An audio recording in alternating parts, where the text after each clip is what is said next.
Let's take a look again what happened to Cody in the 25. Yeah, once you get out there and get too far, then, you know, it's just a matter of hanging on, and when you try to get it slowed down even more, there's what Kyle was talking about. Kenny and Bull just aborted the effort and instead of spinning out. And that's Glen has had all of the action, Kyle.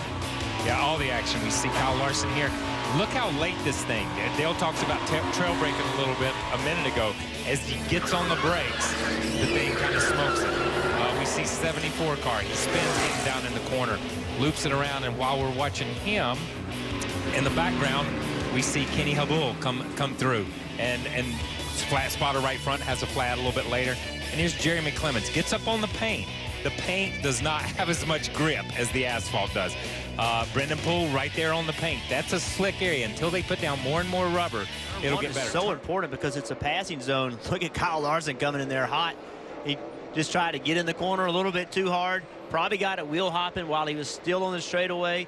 Ended up spinning the car out. So no damage done. Obviously probably ate the tires up, but didn't hit anything. A lot of runoff there. No wall. Years and years ago, there used to be sand traps there. If the sand traps were still there, he'd have been stuck in that sand. Now there's asphalt. So it's just one of those things that you talked about, though, Jeff. Just one more mechanical issue that can take a little bit of you know, confidence away from the driver. You see David Rakin of the 23 going back up that access road. Had a little trouble in the turn one, Jeff. Yeah, you can see he's getting in the corner. Just gets really loose. Probably had it wheel hopping. Got the brakes locked up. Barely touched the tires. Moved him. Wheel hopped it there. There you go, wheel hopped it. And it's so easy. Again, we talked about it earlier. You know, you're going downhill.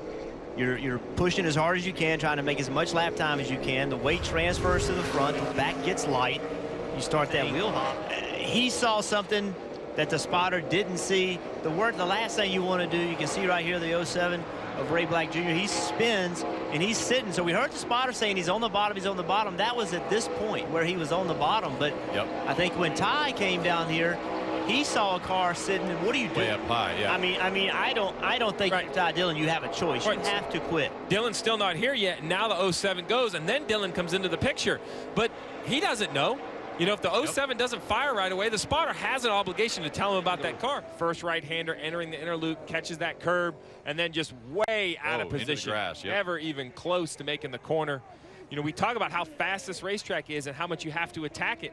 That's how easy it is. I mean, he missed perhaps his braking mark or perhaps his speed by just a few miles an hour, and that's all it takes. That car is not going to change direction like he needs. And limited amount of time, obviously, in this session as the clock is on hold at 15:19 so they can clean the track up. Now look at Ryan Newman come into the inner loop here. Hits that inside curb. Has the big free moment. Misses that interior curb that he wanted to be on, so he has to find some space anywhere. He was, what, 2 feet into the dirt.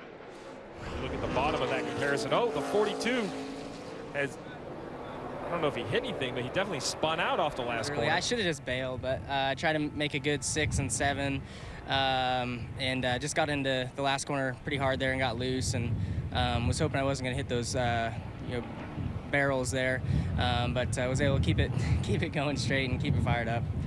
Little spin coming to pit road, didn't hurt him at all. Kyle Larson will start second tomorrow, Rick. Penske, Keselowski, Penske duo, green flag in the air. We're road course racing from Watkins Glen.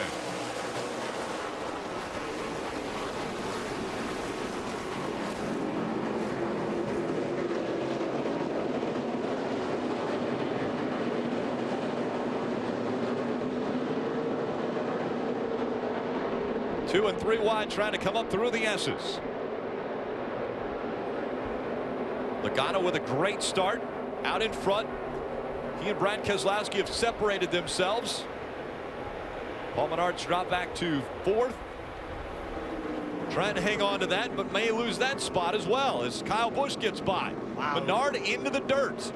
Yeah, that was really, think about the splitter on the front of the car. That dug into that splitter. I wonder if there's any damage there. Yeah, and that all started with the 18 pulling to the driver's right of Paul Menard, outbraking him into the bus stop. I thought that 18 gave Paul Menard enough room, but he had a hard time making the left-hand turn into the bus stop. So difficult as you go through those through the S's and you're hitting all those curves really move the car left and right. I mean, you can hit them and it just moves the car. So it doesn't appear to be any major damage, though, Menard's car. Well, the other concern is not just the splitter, Jeff, but how about the cooling? Where did all that dirt go? Did it go up inside the ductwork and maybe fill the radiator up with dirt and grass? 79 of the 82 laps here, and they're continuing that today as Menard does a little gardening in the bus stop. Running second, but a little hairy through the bus stop for another driver. Take a look at the 4 of Ross Chastain, a wild ride here. That's not the only time we're going to see this. You see basically 2 wide into the bus stop. We know how difficult that is. The 11 kind of catches the curve, has no choice but to jump to the right, gets into the left side door of Chastain. Chastain does a great job of staying in the gas, keeps driving it. Jeff, luckily there's pavement out there that used to be gravel, but that pavement allows that Ford to stay in the gas and rejoin the racetrack. Look at the Ford Chastain trying to get back on the racetrack. How rough it is. He almost didn't lose a spot. I mean, he almost made the pass work. Back up through the S's. Little issue with Ray Black Jr. in the 07. He also sliding through the bus stop. Wisely bails out to the right. He saw the pavement over there. That was a good place to go. Unfortunately, the pavement comes to an end right there, and he has to go through the grass. Brad and Kyle. And another one through the dirt. That time it's Joey Logano that makes a mistake in the bus stop. And it looks like the 12. And now the caution comes out. And they're calling it debris in the inner loop. I'm guessing that debris could also be called dirt. They're going from 170 miles an hour down to about 90. Yeah, you see right here the 0 goes straight through the bus stop. That is definitely where the debris came from. Yeah. Spread grass and dirt all over, and then the leader Joey Logano comes off in there after, and you see how the 14 has to go up. This is going to happen continually all race long. Well, it's lap 10. We've seen it 4 times already. Tommy Dreese in the 14 able to get through there, but it was Joey Logano who went a little off course, going through a little debris in the bus stop. Joey Logano, another great restart on the inside of that first row. Brad Keselowski on the outside trying to hang on to the position. A little contact there. Keselowski way up the racetrack. Kyle Larson got into the side of it. And around goes the 90. It's Todd Bodine as well as the 77 of TJ Bell. And the 70 has to stop behind him. That's Derek Cope. TJ Bell still not rolling. On a road course, NASCAR will give them a lot of time to try to get going. They don't want to throw the caution if they don't have to. Just as they came out of the bus stop. And now the caution has come out. The 77 still is yet to fire. NASCAR's taking a look at that restart, making sure everyone was in line when they came to the start-finish line. See Brendan Gaughan, the black and yellow car, missed the top of the S's. Oh, and around goes. Big accident. The 14 involved. Looks like Kyle Busch might have been at the front end of that. Tommy Dreese in the 14. And this is so fast and so narrow, Rick. This is what happens. There's just no room. You see big damage on the 18 of Kyle Busch. He's going to go behind the wall. He's had enough. His day's done. The 11. Big chase implications in the 11. Now look at this. Darrell Wallace Jr. in the 6. Huge damage to the front end. And he has no choice but to stop if he doesn't have any oil pressure. I can't tell if it's leaking fluid, but you got to be very careful. He probably can't see. The way the hood's been up, probably can't see over the hood. Take another look at what Trying to happened. find his way back to Wow, you see the Big contact from the 90. Yeah, you have to believe there was contact from behind or something happened. The angle at which he was heading to the wall. Severe change of directions quickly. Drivers trying to get through after all of that took place, but the 90 got into the wall, bounced back out onto the racetrack. Oh, and the 18 had it completely stopped until the 11 comes spinning back across the racetrack and made big contact with the left rear of the 18. Red flag is out. We look once again. So much damage to so many cars. Again, so tight in that area. It's right along with the 11. Look at to your left. Look at to your left. Clear.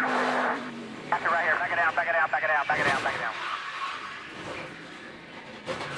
you hear a driver say, his hands off the wheel, and you hear a driver say he had nowhere to go, We got that's it. damage. There's We definitely got absolutely damage. nothing he could have done different.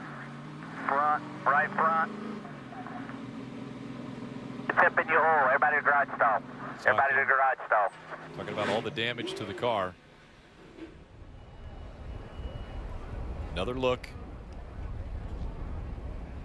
as they go up through the S's. Again, the 90 sideways there and then pointed back the other direction.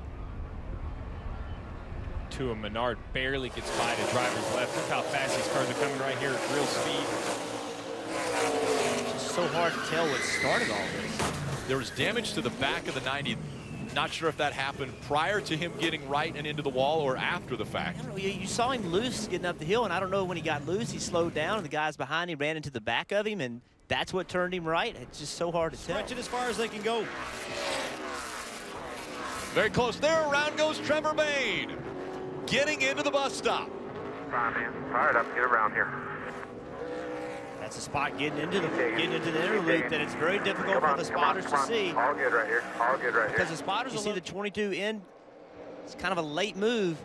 I know, Jeff, it's a late move, but Trevor Bain has to realize that the 22 is faster than him. Brad Keselowski showing more pace. The 60 still has to come to pit road. I agree it's a late move, but I really think if the 60, assuming Trevor Bain knew the 22 was there, then I feel he should have let the 22 have the position. Now, that's an assumption. Maybe the 60 didn't know with the late move. Maybe he didn't get communication from his spotter. I don't know that. But if he knew the 22 was there, I would have expected him to concede the position to the Tires. 22.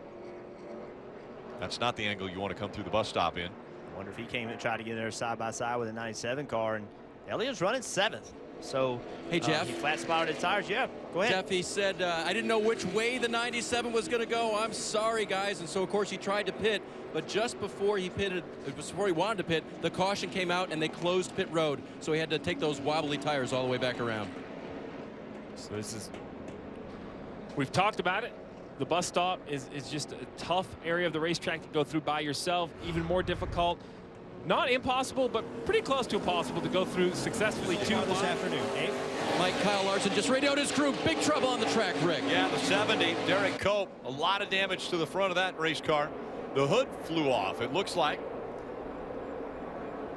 But a lot of bracing damage also underneath the hood. And the caution comes out now for the 6th time. Hood not off, and he's missing the bus stop. Oh my goodness. Rudolph, that thing just exploded the whole nose of it. I don't know what that was. He was slowing down through the bus stop. I'm going to admit, Rick, I am baffled. I've never seen a motor blow like that. Is that a tire? Did a tire blow? I mean, the right front tire is flat. Completely blown. It looks like. It almost looked like both tires blew at the same time to have that big of an explosion. Well, I think the left front tire still has air in it. The right front tire definitely exploded, and then the black dust you see, I really think is brake dust. Brake dust. I think that's all the brake dust that builds up in the front of this car. That tire then just exploded. Yeah, I mean, you know, this shows you how violent. Normally we see a car moving when this happens. Jeff, you know, you'll see a car rolling when a tire explodes. You'll hear it. And look at all the damage. I mean, the car comes in, the nose is torn up. Damage to the car right here.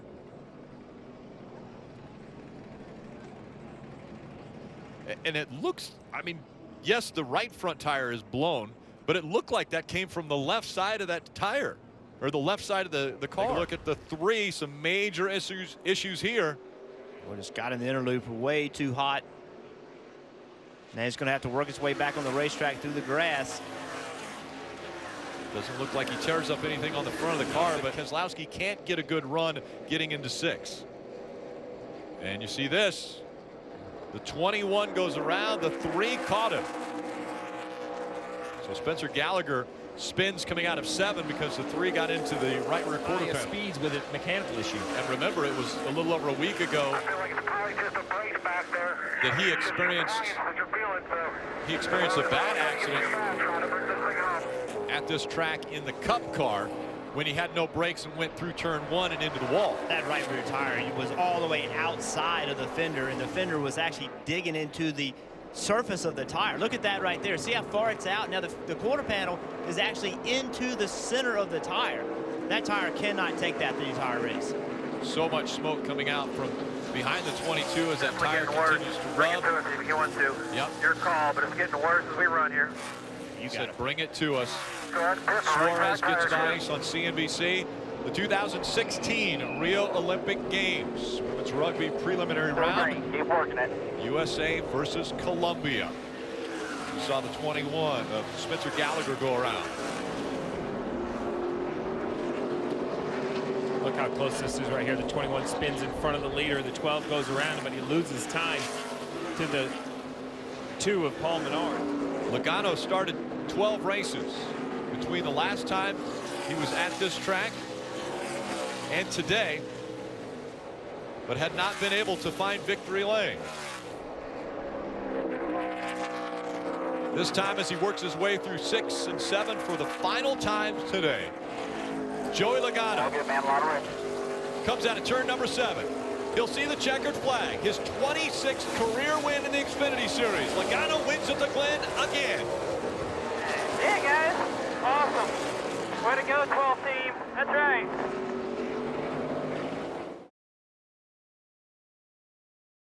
Road courses, both at Sonoma and now at Watkins Glen.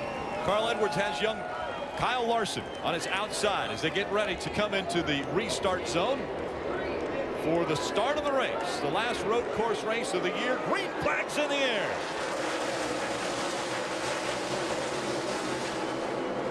Three wide already going into 1. Cody Stewart got off to a slow start. Kyle Busch taking advantage of it.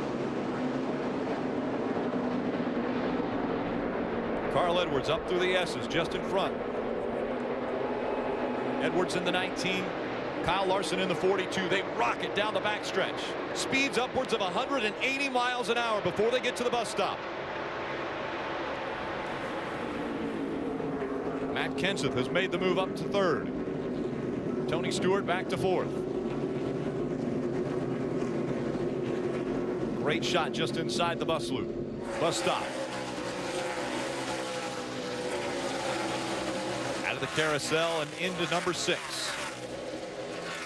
You see AJ Allmendinger diving to the inside of the 18 of Kyle Busch. AJ is wasting no time trying to get to the front, but the 18 contests the position, actually outbreaks him into turn 6 as we see Joey Logano. We're going to see this a lot today, wide to the right-hand side of turn 6. Well, that's tight right there with Denny Hamlin trying to make that move. Joey Logano had to really be paying close attention to it.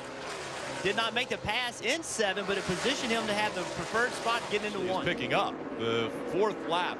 This 4th lap that they're on right now is going to be faster than their 3rd. Yeah, look at Joey Logano. Had to get underneath Hamlin, getting in the inner loop, but had all 4 tires on that left side curve. Look how loose he got. Was able to maintain control, still had the preferred position, was able to keep his momentum up. 3 car in the same spot with a problem. Difficult to negotiate. Sometimes you're going the wrong way. But that time, a little help from Jeff Gordon.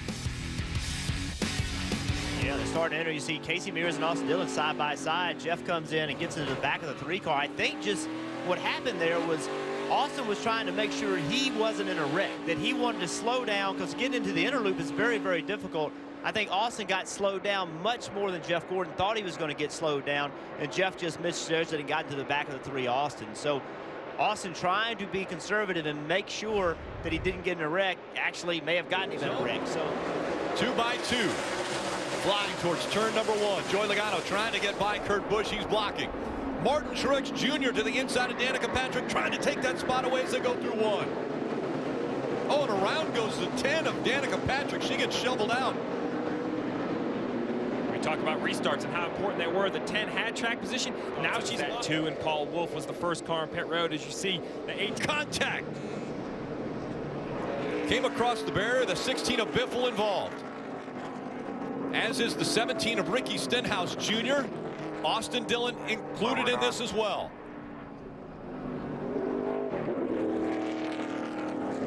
That's coming out of the carousel. So we're getting ready to head into turn 6. So much damage by the 17. Also the 48 of Jimmy Johnson. We'll be going to the garage here, fellas. we've seen big wrecks on this short chute before. Coming off the carousel with so much speed. Guardrails on both sides. Look at what happened.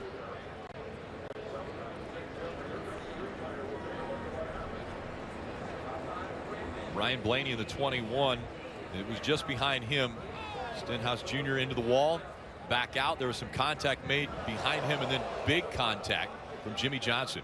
I mean, from that angle, it looked like Stenhouse lost it off the long carousel. Got loose, leaving the carousel, trying to carry speed. Just got loose, and now he gets back out on the racetrack. Heavy shot for Jimmy Johnson into the side of the 17. You see the 16 of Greg Biffle also getting into the Armco, the 3 of Dylan. We've seen some major crashes here, Jeff. Unfortunately, I know you've been a part of at least one. It's that blind sweeping corner. So we're going to see right here the 17 of Ricky Stenhouse up in front. He gets up over that curb and just gets loose. Just hard in the gas, gets loose, comes across the racetrack. Big shot into the Armco, and then it's just so narrow, Rick.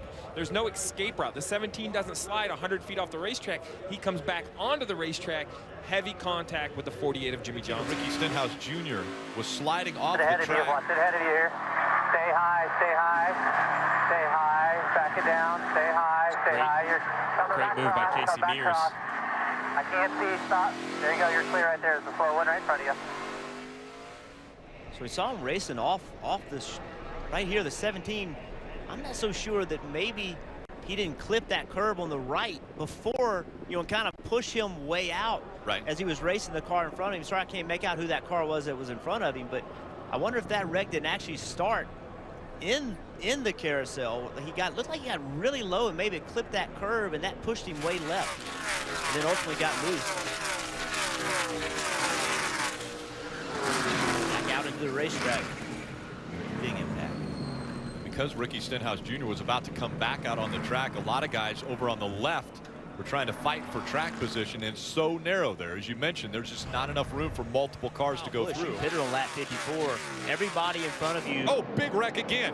Clint Boyer caught up in this one. 19 of Carl Edwards on the pole earlier, now spun around. Bad we are. David Reagan in the 23. Chris Buescher racing against him for 30th in points to get into the chase. Let's come fix her up. Carl Edwards right here. Oh, it all starts with the 23 of David Reagan underneath. It looked like the 31 of Ryan Newman just got loose in the carousel. 19 and the 15 just had really nowhere to go. It's just that blind sweeping corner. It's just very hard for the drivers to look, too far ahead. In this situation. So see right there, a little farming in the inner loop. Bunch of debris on the racetrack. There's 38 of Landon Castle that spins around in the inner loop, and but you see all the dirt. Yeah, the reason NASCAR throws a caution is because there's so much dirt in the inner loop. The next guy that goes through that, is under green, and we saw it yesterday in the Xfinity race. Like that right there will cause another caution. So the only way to get that cleaned up and be fair to everyone is to get on the racetrack. The third place car with exactly the same fuel strategy. A lot of the 78 is good on fuel, guys. I just want to let you know that. This is Alex Kennedy. A lot of smoke coming out from behind that car. That's going to bring out a caution.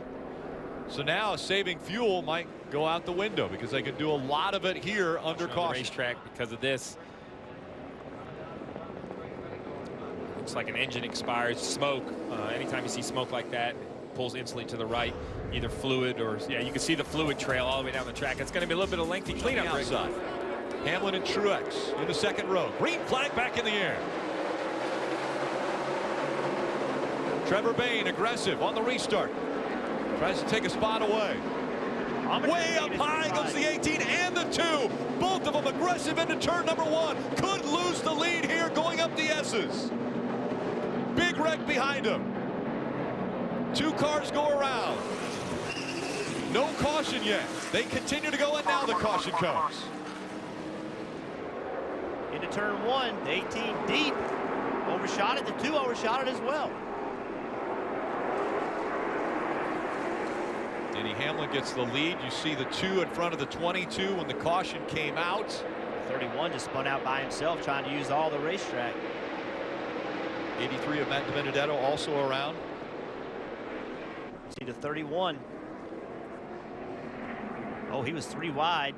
Gets over the curb, gets loose. Similar to what we saw over in the carousel. when he got on that curve, it got him loose. He spun out. Watch the 2, right along with him. Your left corner, one back in line. He's going to come back by your left, even with you there. Left clear, clear, clear, clear, clear, clear. Slick down here. Inside, inside. 11 by himself. Skip by him here. So along with Kyle. Watch the 18. He drives in so deep that I think he pulls the 2 in there. I think the 2 overdrives the corner because the 18 overdrove the Still there. corner. Cover 3. Clear 1 lane, just 1. 2 at the 47. 2 at the 47. And aggressive. Still there. As Kyle Busch was, it drops him all the way back to 5th. The 4th spot. And around goes the 4th. Kevin Harvick involved in this one, as is the 23 of David Reagan. Once again, chase implications. They stay green, and now caution. Now the caution comes out. Kevin Harvick, David Reagan. 2 cars involved in this 4-car incident. Running second, in the bus stop. See Paul Menard, he had all 4 tires, got into the side of the 6. Now he's up the racetrack. Has to try to find a way back onto the racetrack. A lot of dirt on the track. Drivers can't see. They all get stacked up. Now it's a chain reaction. More than 4 cars damaged. 34 of Chris Buescher was also involved. That's the 34, the yellow and blue on the inside up against the Armco barrier.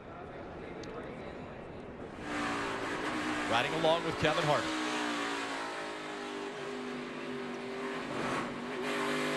All clear right there. Single file to the 44, 1 back.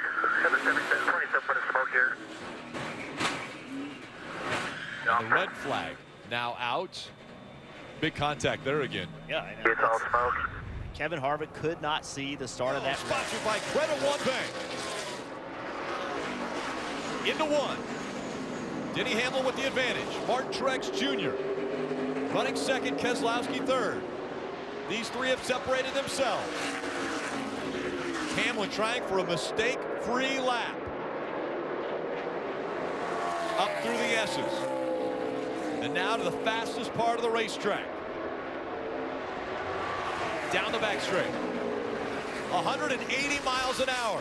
Braking down to 90. Truex Jr. all over the back bumper of Denny Hamlin now.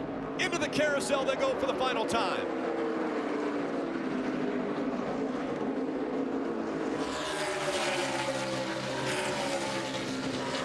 Down the chute they go into 6. Hamlin. A car length in front of Furniture Row's Martin Truex Jr. Coming up on the final turn. Martin Truex Jr. is going to be aggressive. Denny Hamlin out front. Aggressive goes around. That's right, Martin Truex Jr. spins. Denny Hamlin will win at the Glen. That's so good, buddy. Way to go, guys. Good job, Denny. Kyle Larson in the 42 spins coming off of turn 7 hard into the wall. Martin Truex Jr. trying to be aggressive through 7. Around he went. Denny Hamlin wins. Logano and Keselowski fought for the 2nd spot. There's a lot of contact on turn 7. Looks like the 2 got into the back of the 78. Martin Truex is not happy about it. There was also contact further back with Allmendinger.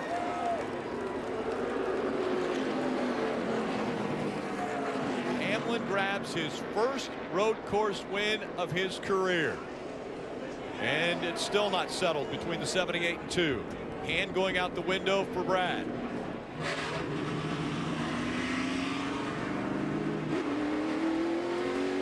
Let's look back at what happened out of 6 and into 7.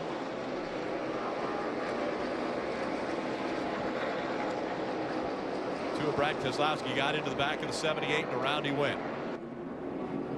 So we see 78 way offline, moves back out to turn to get into 7.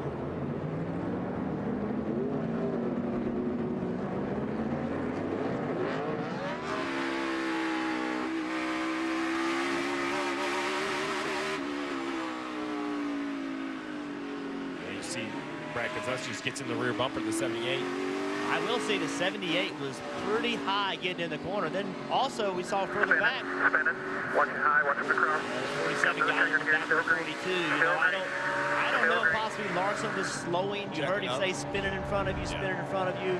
That could have been just him trying to slow down, but that took him from having a top 6 finish. Yeah, he was top 5 at the time. Yeah, to 29th. Finished 29th, a loss of 24 points. Well, Denny Hamlin celebrating at Watkins Glen.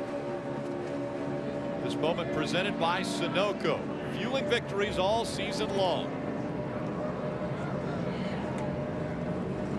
Look at the smoke rolling out from behind the 11 of Denny Hamlin. Hamlin did it.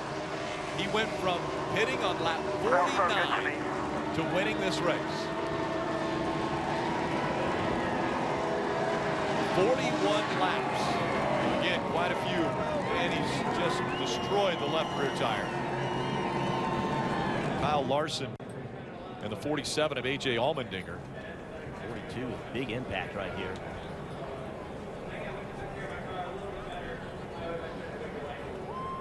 Running 5th at the time.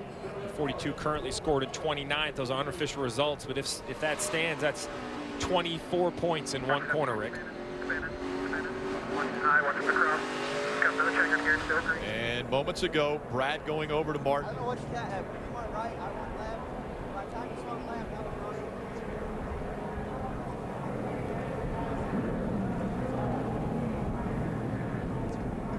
Marty.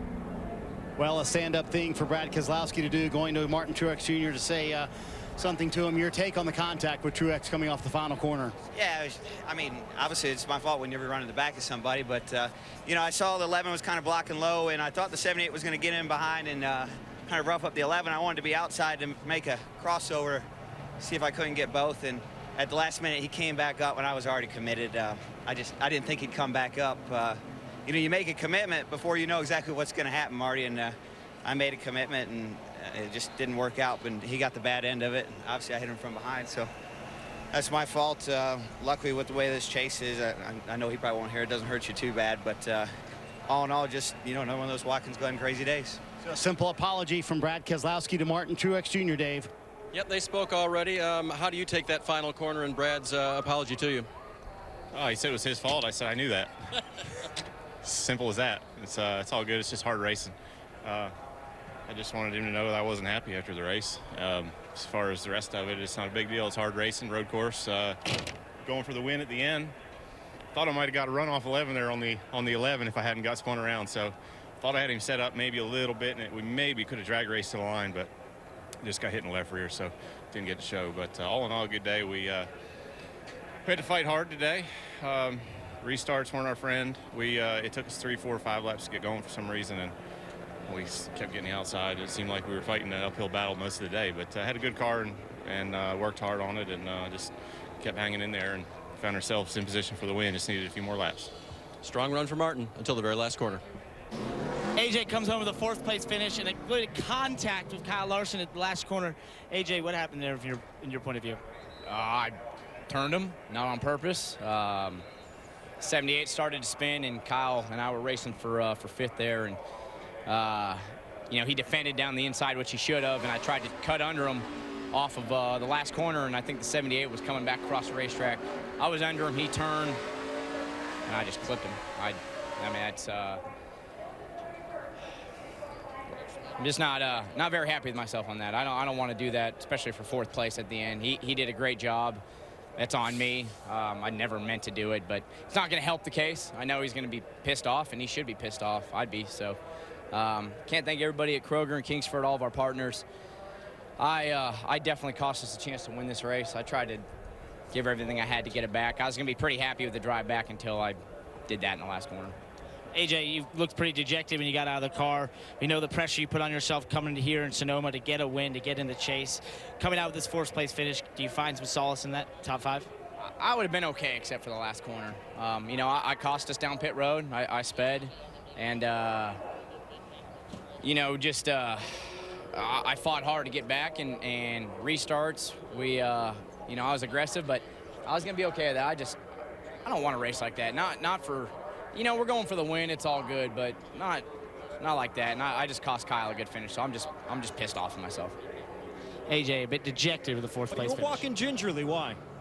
I just woke up with back spasms. It's just, it hits me every 3 to 4 months or so. I just wake up and I can't move. And really doubted being in the race car today, to be honest with you. But, I mean, can't say enough for this whole FedEx Freight Toyota team. This is just, should have won both road courses, which is something we never would have predicted going into the year. But I got to thank all my partners, Toyota and FedEx especially, but Sprint and Coke and Jordan Brand and the Greenbrier, Sport Clips and the fans. I mean, sold out crowd 2 years in a row.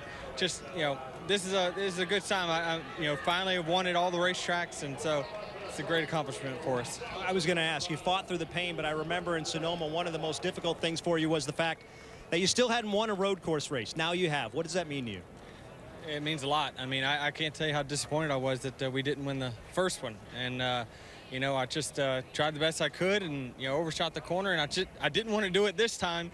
And so I probably underdrove and let those guys get a little closer than what I should have. But hated to see the 78 turned around there. They've been great Toyota teammates of ours. And thanks to all of our teammates who tested here and obviously gave us a good baseline setup and a fast car.